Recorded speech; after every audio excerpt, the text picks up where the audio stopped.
오늘 하나님께서 우리에게 주신 말씀은 창세기 7장 6절에서 12절, 창세기 7장 6절에서 12절 말씀과 8장 13절에서 19절 말씀입니다. 창세기 7장 6절에서 12절, 구약성경 재성경으로 8페이지입니다. 봉독해 올립니다.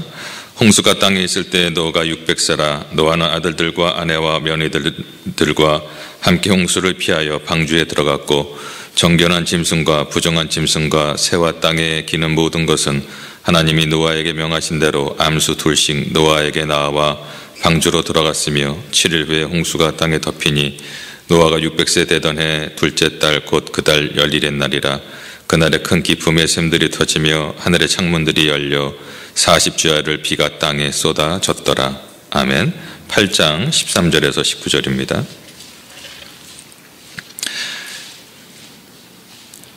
(601년) 첫째 달 곧 그가 그 달 초하루 날에 땅 위에서 물이 거친지라. 노아가 방주 뚜껑을 제치고 본즉 지면에 물이 거쳤더니 둘째 날 20일의 날에 땅이 말랐더라. 하나님이 노아에게 말씀하여 이르되 너는 네 아내와 네 아들들과 네 며느리들과 함께 방주에서 나오고 너와 함께한 모든 혈육 있는 생물 곧 새와 가축과 땅에 기는 모든 것을 다 이끌어내라. 이것들이 땅에서 생육하고 땅에서 번성하리라 하시매 노아가 그 아들들과 그의 아내와 그 며느리들과 함께 나왔고 땅 위의 동물 곧 모든 짐승과 모든 기는 것과 모든 새도 그 종류대로 방주에서 나왔더라. 아멘. 한번 옆에 있는 분과 인사하겠습니다. 주의 이름으로 찬양합니다. 사랑합니다.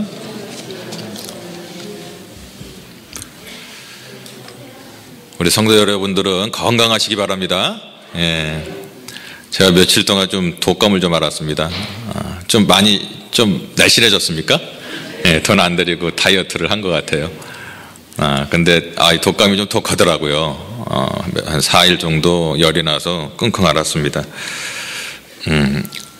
그래서 하나님 어떡합니까? 이거 설교를 해야 되는데 내일 어제죠. 어제 못 일어나면은 제가 설교 준비를 못 하잖아요.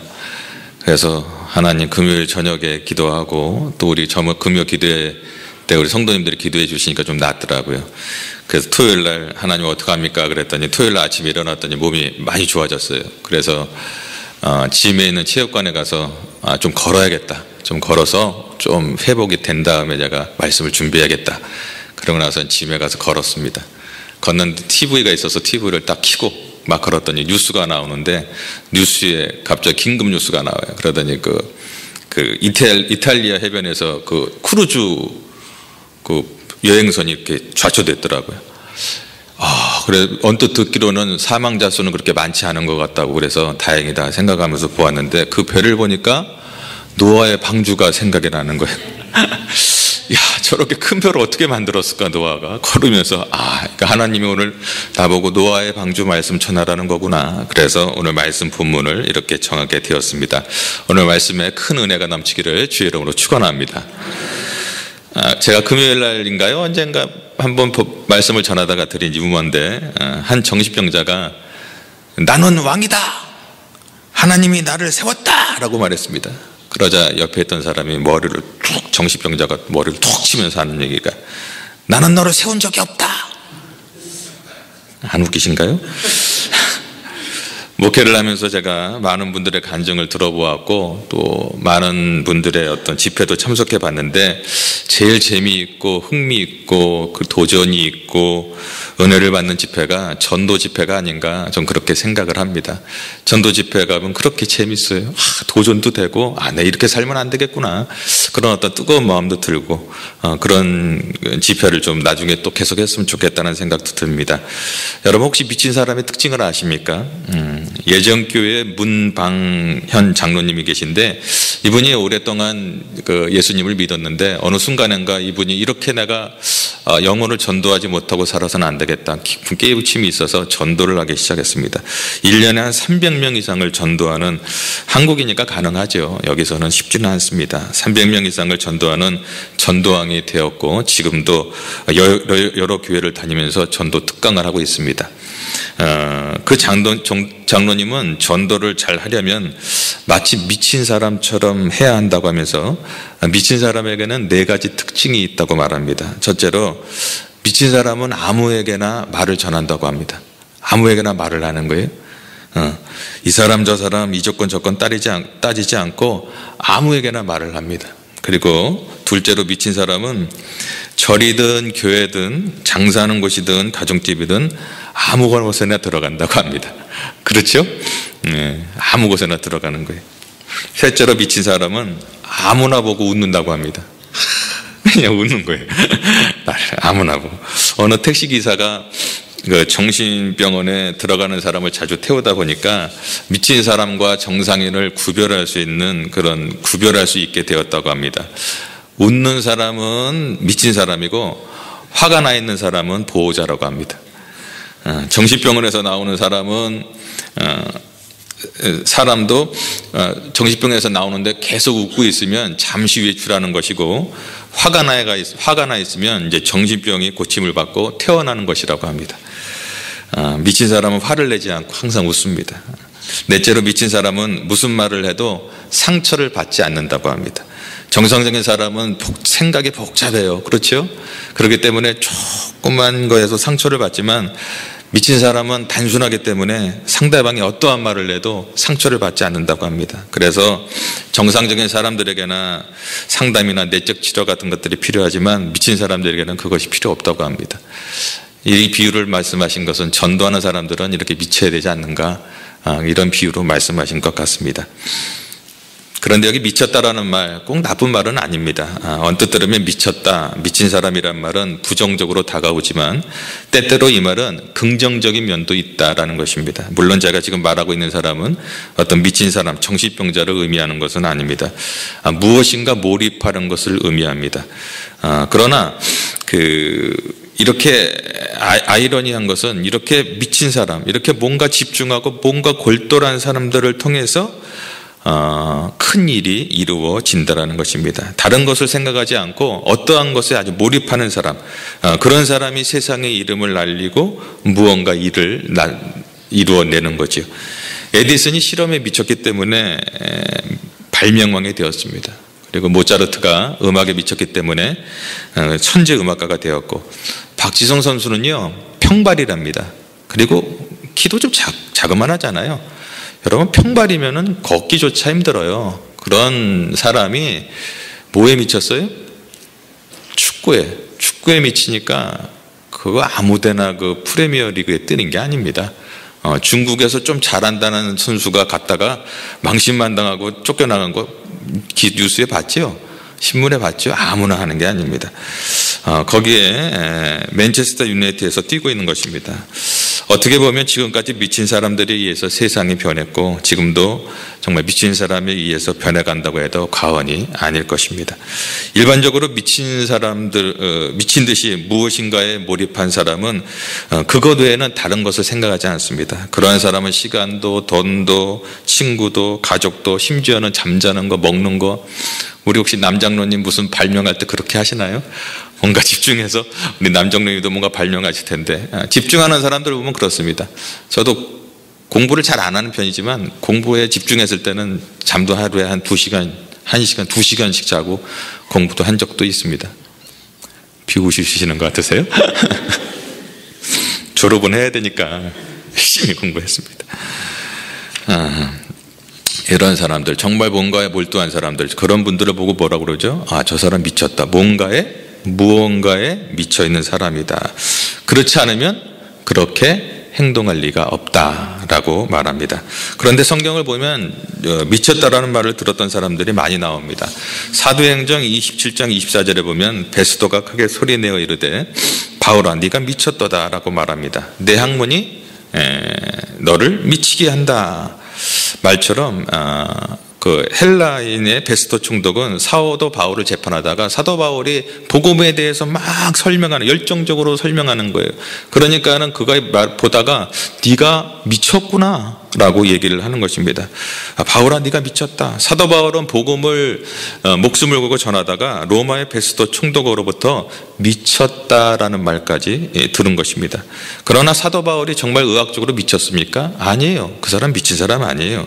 그런 다른 어떤 것보다 하나님께 집중한 사람이었고 세상 학문에 미친 것이 아니라 복음에 미친 사람이었습니다.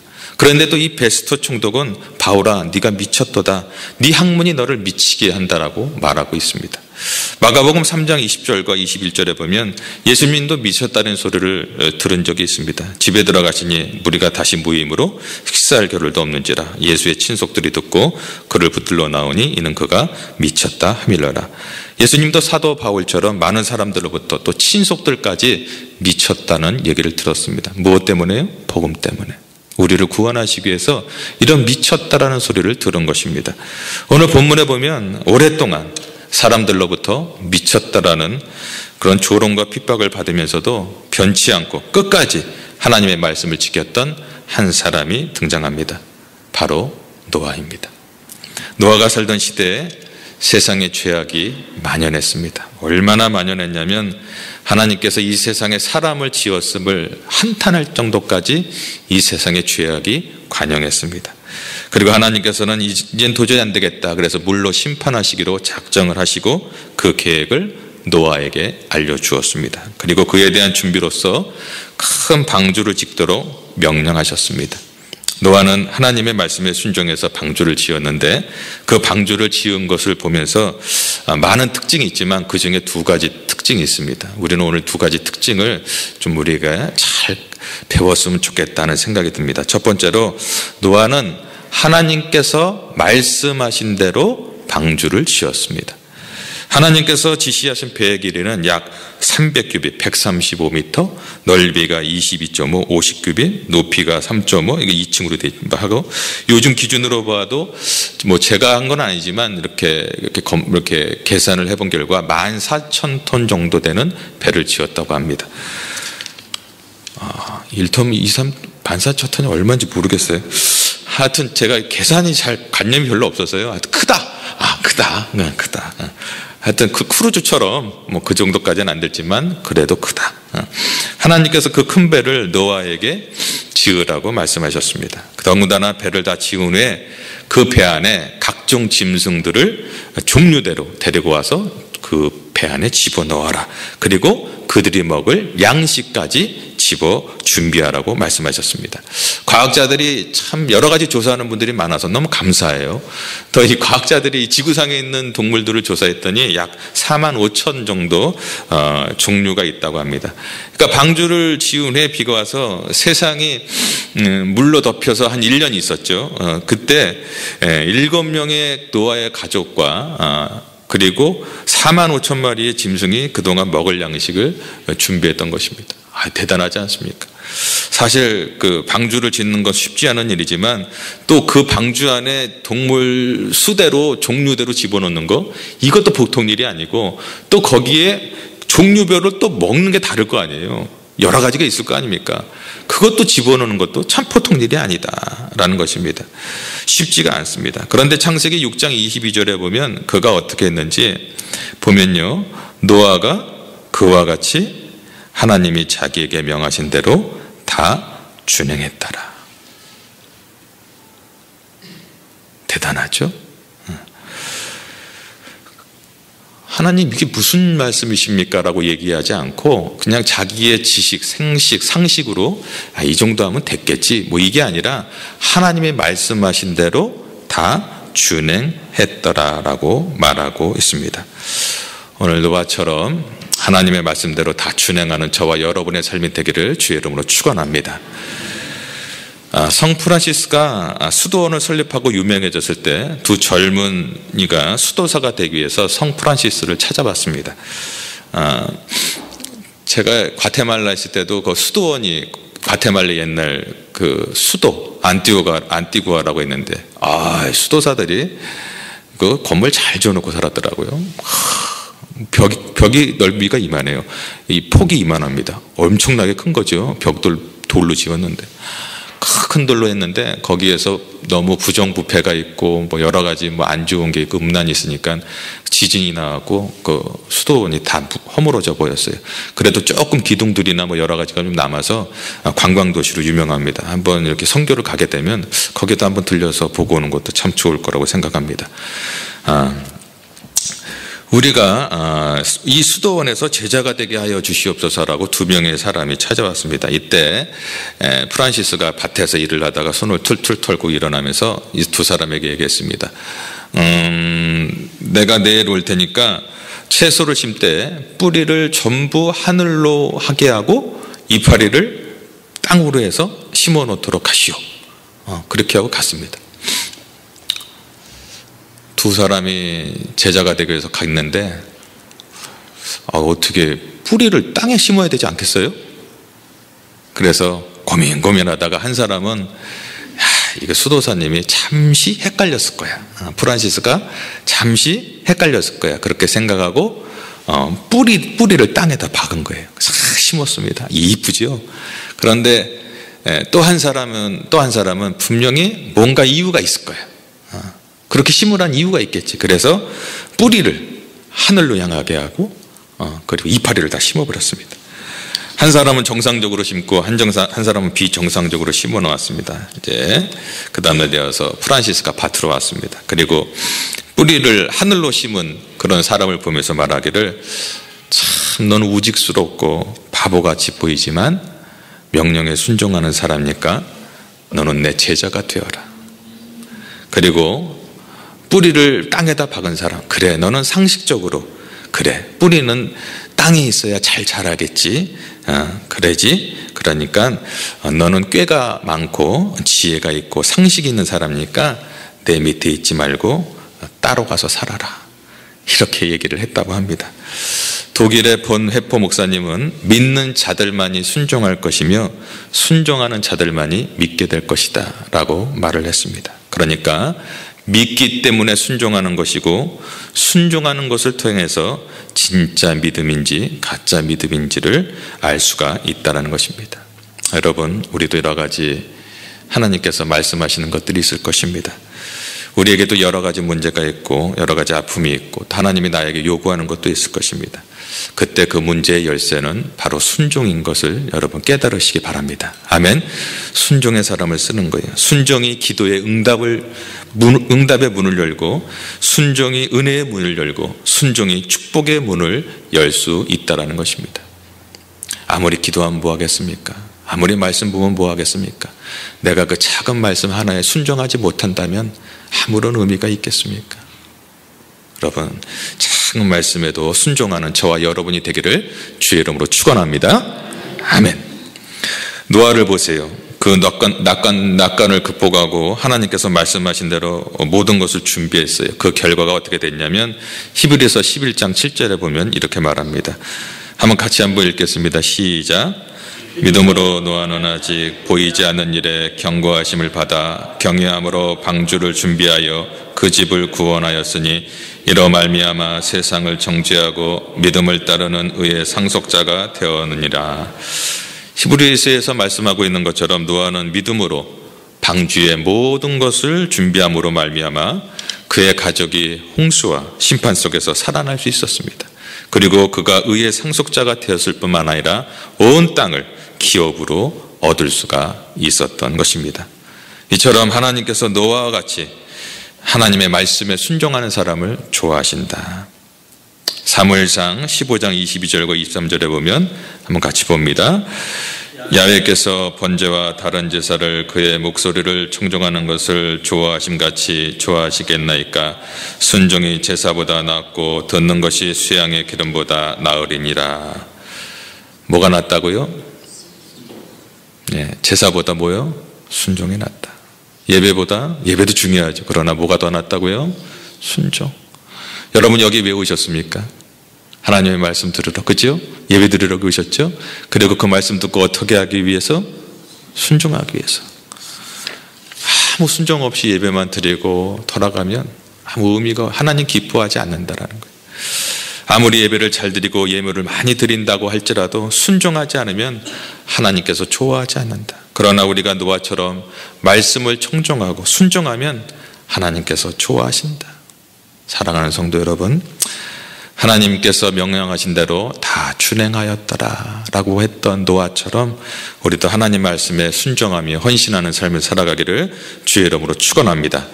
그럼 여러분의 가정과 직장, 사업부터 모든 하는 일이 구원의 방주가 될 것입니다. 그리고 여러분들의 사업과 또 자녀들이 하는 모든 일들이 번창하는, 그리고 여러분들의 자녀가 또 여러분들이 하나님의 기업을, 하나님의 땅을 차지하는 그런 귀한 역사가 넘칠 것을 여러분 저는 믿습니다. 둘째로 노아는 참 오랫동안 인내하며 방주를 지었습니다. 노아가 얼마나 오랫동안 지었냐? 노아가 방주를 지은 기간을 한번 파악하려면 노아가 세 아들을 낳은 그런 어떤 때와 비교해 보면 됩니다. 창세기 6장 10절에 보면 세 아들을 낳으려니 노아의 아들이 뭐였죠? 셈, 함, 야벳. 이 정도는 다 아시죠? 제가 괜히 물어본 거 아니에요. 다 아실 거예요.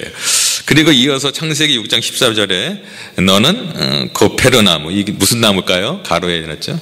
잣나무입니다. 너를 위하여 방주를 만들되, 다시 말하면 세 아들을 다 낳았을 때 하나님께서 홍수 심판을 하시겠다고 말씀하셨고 노아에게 방주를 만들어라 라고 말씀을 하셨습니다. 그렇다면 노아가 세 아들을 다 낳았을 때가 언제였을까? 창세기 5장 22절에 보면 노아가 세 아들을 낳은지를 알 수가 있습니다. 한번 볼까요? 노아는 500세 된 후에 셈과 함과 야벳을 낳았더라. 노아가 몇 살 때 세 아들을 두었다고요? 500살. 아유, 하나님. 500살이 아니라 그 반만 살았으면 좋겠습니다. 살고 싶지 않아요? 미안해요. 우리 성도님들이 다 오래오래 사셨으면 좋겠습니다. 건강하게 오래 사셨으면 좋겠습니다. 진짜 제 마음입니다. 노아는 500세가 된 후에 셈과 함과 야벳을 낳았더라. 500세 때 낳았습니다. 야, 대단하죠. 500세 때 얼마나 힘이 있었을까. 501세 때 낳았는지 2세 때 낳았는지 모르겠어요. 하여튼 연년생으로 낳았는지 난 그것은 잘 모르겠지만 어찌됐건 500세를 넘으면서 아들을 셋을 낳았습니다. 그리고 세 아들을 두었을 쯤에 하나님께서 방주를 지으라는 말씀을 들었다라는 거죠. 그죠? 그러면 방주 들으라는 때가 몇 살이요? 500세 때라고 한번 얘기해 보죠. 500세 그때쯤 되었다. 그리고 7장에 보면은 언제 홍수 심판이 임했는지 알 수 있죠. 7장 6절과 7절에 보면 한번 같이 볼까요? 홍수가 땅에 있을 때 노아가 600세라. 노아는 아들들과 아내와 며느리들과 함께 홍수를 피하여 방주에 들어갔고, 이 말씀에 의하면 그가 600살이 되었을 때 노아와 가족들이 홍수 심판을 피하기 위해서 다 들어갔어요. 그죠? 방주로 들어갔어요. 그렇다면 방주는 600살 이전에 완공되었다. 그렇게 알 수 있겠죠? 제가 어렵게 얘기하지 않은 거죠? 쉽게 얘기했습니다. 그렇게 생각하면 됩니다. 물론 노아가 하나님의 말씀을 듣자마자 지었는지는 잘 모르겠지만 한 가지 알 수 있는 것은 최대 기간 동안이 한 100년 정도다라고 생각해 봅니다. 노아는 오랜 세월 동안 인내하면서 방주를 지은 것입니다.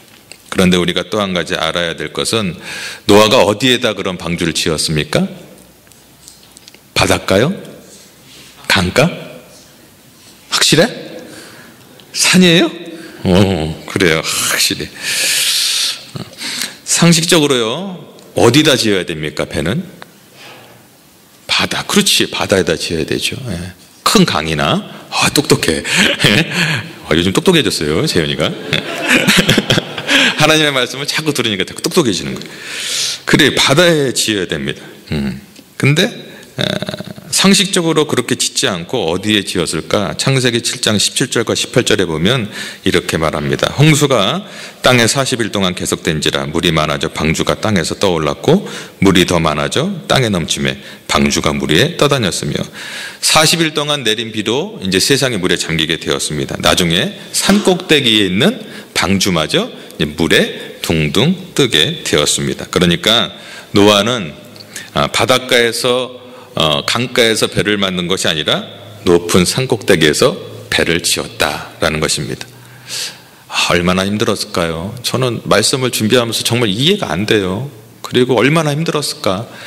이 나무 같은 것도 베서 이게 밑으로 좀 굴려갖고 말이죠. 그래서 이렇게 밑에서 좀 져야지. 그 배를 지으려고 산꼭대기 하려면은 나무를 잘라다가 또 끌고 가야 될 거 아니에요? 얼마나 힘들었을까? 얼마나 힘들었을까?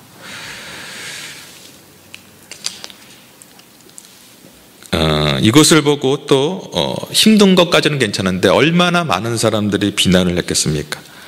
배를 만들려면 아까 말한 것처럼 바닷가나 강가에 만들어야지, 산꼭대기에 만들다니, 저거 미치지 않고서 저거 할 수 있을까? 좀 미쳤어. 저거 미쳤어. 비도 내리지 않는데 미쳤어. 또 배가 완성된 후에 그 배 안으로 수많은 동물들을 데리고 들어가니까 사람들이 저것도 미쳤구나, 이제 동물원을 만들려고 그러는구나, 미쳤어. 돌았어. 도대체 수많은 동물들을 배에 싣는 이유가 뭐야? 또 짐승들이 먹을 양식을 배 안으로 들일 때마다 많은 사람들이 얼마나 조롱했겠습니까? 참 좋은 사람 같은데 정신이 살짝 갔구나, 배에 건초를 싣다니, 그거는 창고에 집어넣어야지. 돌았어. 사도 바울이 베스도 총독으로부터 미쳤다란 말을 들은 것처럼 노아도 수많은 주위 사람들로부터 미쳤다라는 말을 들었을 것입니다. 얼마나 고통이 컸겠습니까? 말씀을 준비하는데 저도 내가 노아였으면 어떻게 됐을까, 그런 생각을 한번 해보았습니다.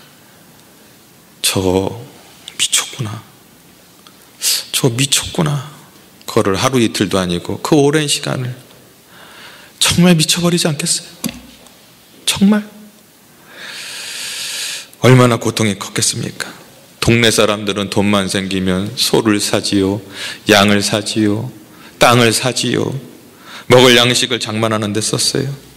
그런데 그 오랫동안 배를 만들고 동물들의 건초도 사야 되고 여러 가지를 해야 되니까 얼마나 힘들었겠습니까? 허리를 졸라매고 돈이 생기면 생기는 대로, 시간이 생기면 생기는 대로 다 배를 만드는 데 썼습니다. 그것도 1년, 2년, 10년, 20년이 아니라 100년 동안 비웃음과 조롱을 당하면서 배를 만들었습니다.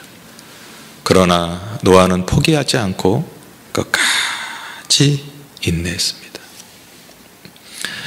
아브라함은 75세 때 아들을 주겠다는 그 하나님의 약속을 들은 후에 25년을 지난 다음에 인내했지만 노아는 아브라함보다 4배나 더 많은 시간을 인내했습니다. 이처럼 노아는 인내의 사람이었습니다.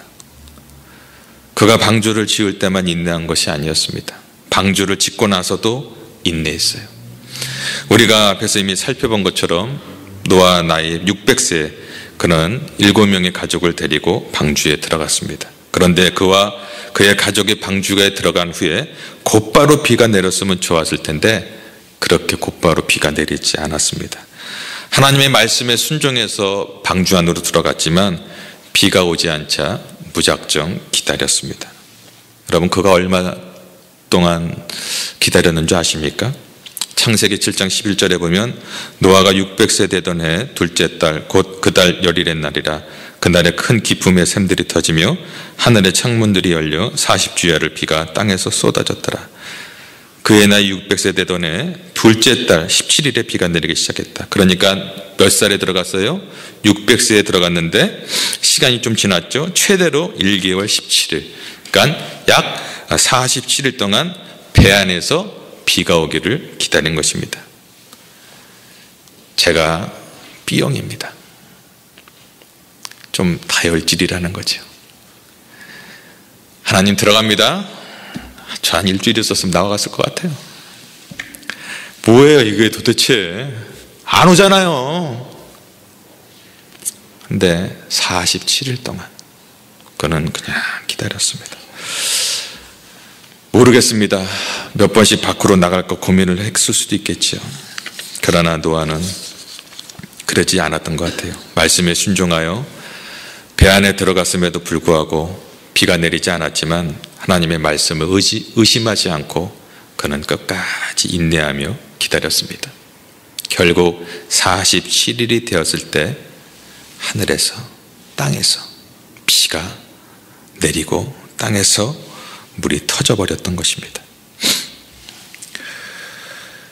결국 얼마 동안 또 쏟아졌을까요? 40일 동안 쉬지 않고 쏟아졌습니다. 그리고 40일 만에 비는 멈추었고 땅은 물로 덮었습니다. 홍수가 난 지 150일째 되는 해 최고 수위에 달았는데 그 후로 물이 현저하게 빠지기 시작했습니다. 16일 동안 물이 더 빠진 후에 노아의 방주는 아라랏산에 머물게 되었고 또 60일간의 물이 더 빠지자 드디어 산봉우리에 물이 산봉우리가 보이기 시작했습니다. 그로부터 40일 후에 바깥 상황을 알아보려고 까마귀를 보냈습니다. 그랬더니 까마귀가 그렇게 주위만 배회하다가 돌아왔고 두 번째 비둘기를 보냈는데 비둘기도 젖은 땅에는 비둘기가 잘 앉지 않는데요. 그래서 발을 디디지도 못하고 그냥 돌아왔어요. 그러나 7일이 지난 후에 다시 비둘기를 보냈을 때 뭘 물고 왔어요? 잘 안 들려요? 새우깡? 여기 뭐 새우깡 그러는데 감람나무 잎사귀를 물고 왔습니다. 또 그렇다 어디 가갖고 또 얘기할 때 비둘기가 뭘 물고 왔어요? 그럼 새우깡이요? 그러면 안 됩니다. 절대 어디 가서 한인성결교회에 다닌다고 그러면 안 돼요. 그러면 감람나무 잎사귀를 물고 들어왔습니다. 노아는 또다시 7일이 지난 후에 비둘기를 내보냈지만 이제 비둘기가 다시 돌아오지 않았습니다. 그만큼 땅이 말랐다는 것입니다.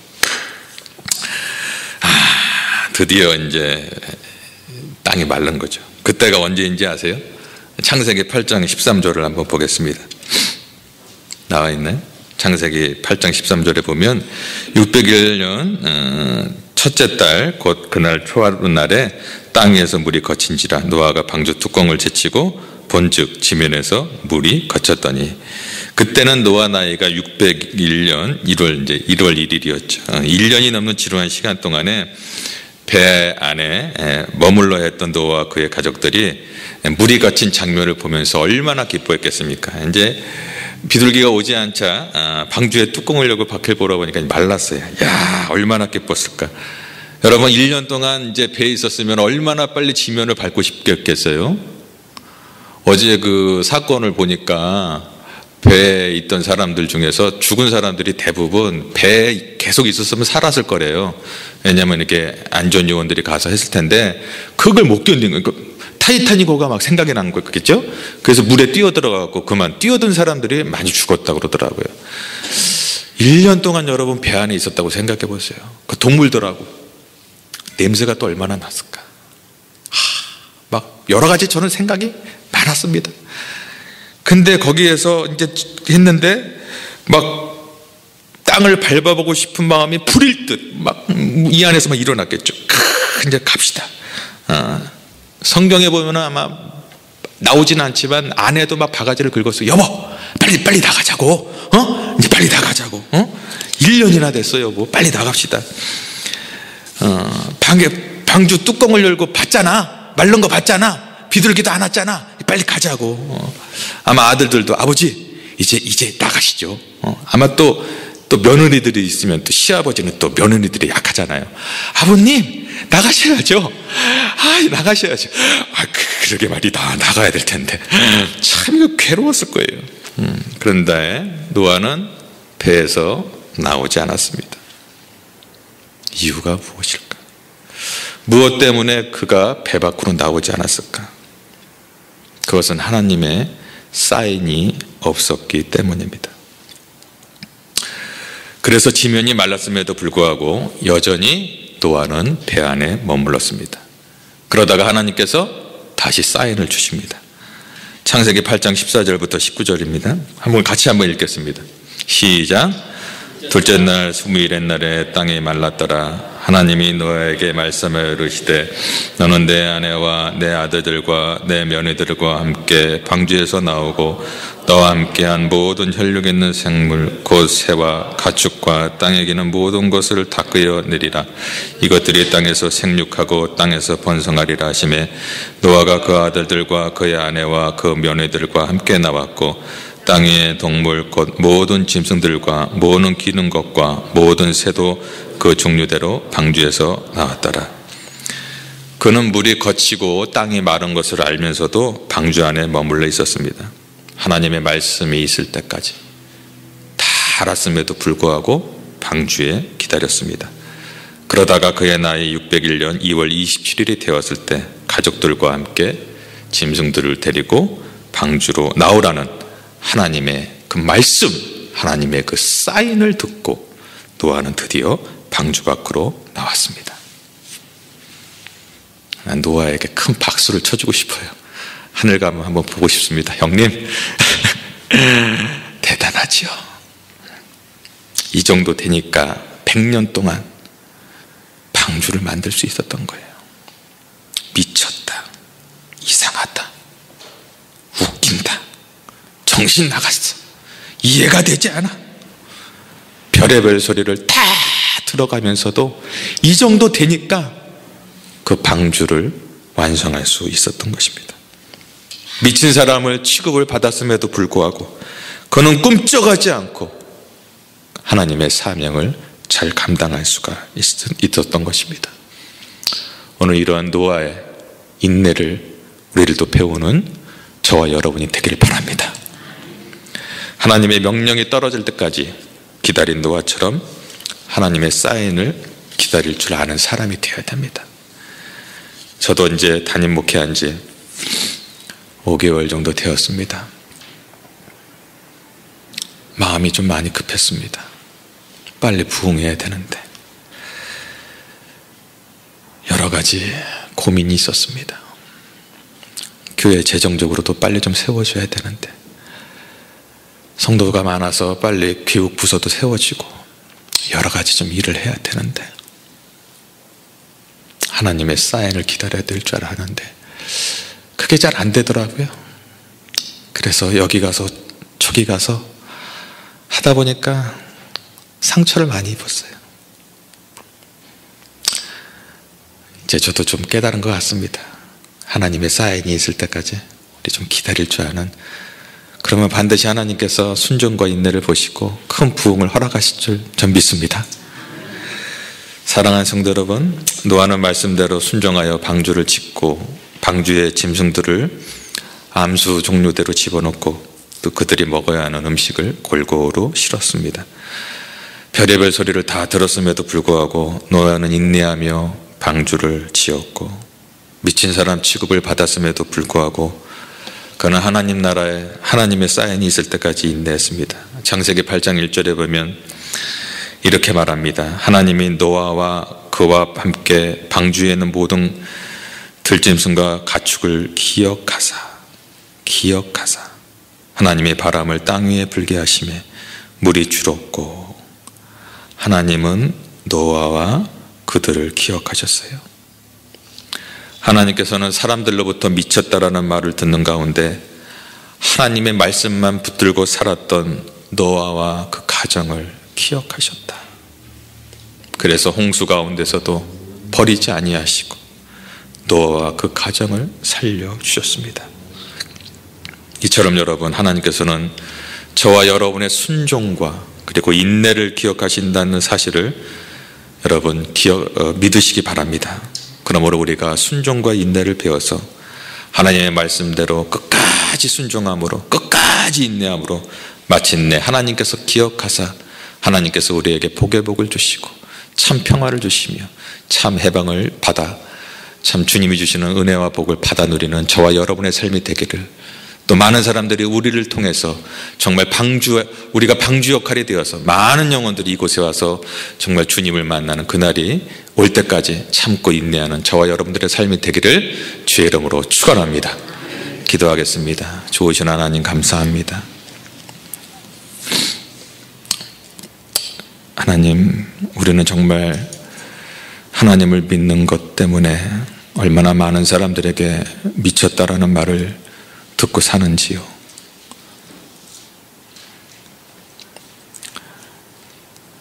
정말 복음 때문에 내가 미쳐 사는 것인지, 세상 때문에 미쳐 사는 것인지 분간이 되지 않는 이 세상 속에서 다시 한번 하나님의 말씀을 통해 노아처럼 하나님의 말씀에 순종하며, 미쳤다는 소리를 듣지만 끝까지 순종하고 인내함으로 하나님의 사명을 잘 감당하는 저희들이 되기 원합니다.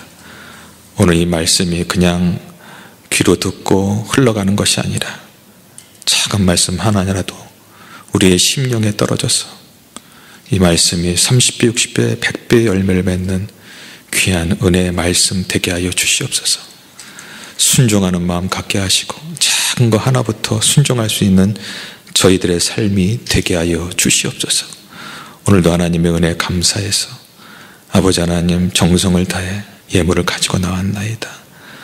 주님께서 기뻐 받아주시고 하나님 나라에 아름답게 쓰여지게 하시며, 그리고 드리고 드릴 때마다 주의 백성들이 주님을 사랑하는 마음으로, 공경하는 마음으로 드렸사오니 축복해 주셔서 드리고 드릴 때마다 더욱더 풍성함이 넘치게 하여 주시옵소서. 오늘은 특별히 또 박영호 선교사님을 위해서 특별헌금도 같이 합니다. 아버지 하나님, 드려지는 성경헌금 선교지에서 아름답게 쓰여져서 죽어가는 많은 영혼들 구원하는 데 쓰임받게 하여 주시옵소서. 감사드리며 예수님의 이름으로 기도드렸습니다. 아멘.